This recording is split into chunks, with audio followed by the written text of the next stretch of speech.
YouTube yeeted my video for medical misinformation. I thought they gave me a strike so I couldn't post for a week, but it was only a warning. So if I keep hush-hush about the thing that gets their panties into a wad, then I will be alright. So this isn't really about what gets their panties in a wad, but it is about them.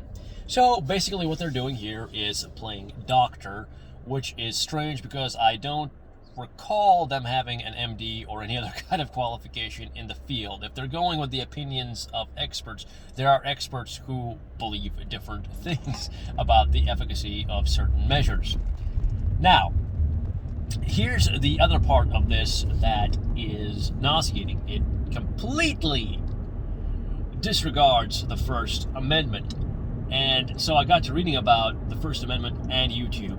I stumbled across the case of Dennis Prager of PragerU, the conservative talk show guy, suing YouTube and losing twice, first in a local and then in a Supreme Court sense, because the judges found that, well, YouTube is my private corporation, and even though they may function as a public utility, they are not a governmental entity and therefore not obligated to respect freedom of speech. Now, that's very interesting because they are owned by Google, and Google receives subsidies, which is taxpayer money, and they are now acting in coordination with governmental agencies to promote an agenda. That sounds a lot like a case of where the government is overstepping its bounds in conjunction with a corporation, which is fascism. Okay, so that's where we're at. Fun. You know, these court rulings and things we obviously have to respect in terms of how they stand, because we don't want to descend into the level of anarchists and all that, but this is something that needs to be paid attention to. You know, it's not sexy, it's not fun, but it's something basic that has to be maintained, the ability to communicate with each other. And what I will also say about this, as a strategy to eradicate misinformation, is what their stated goal is.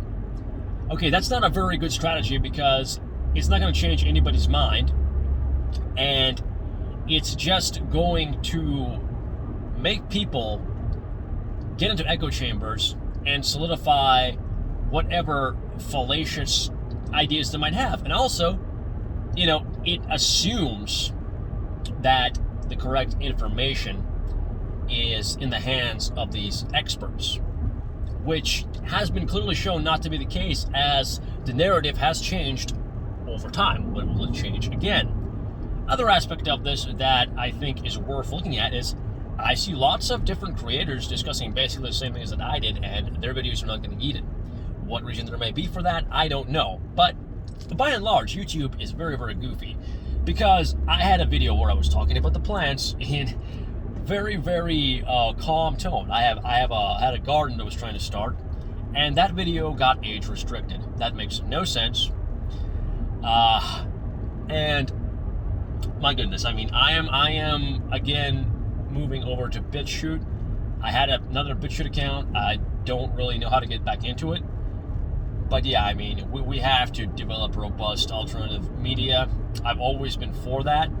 But we also have to keep up vigilance on these giant corporations, which are just allowed to run roughshod over the letter and color of American law. I mean, they sprang up in this country and were fostered by this plethora of opinions and ideas and content that was created. And this is just beyond the pale and ridiculous.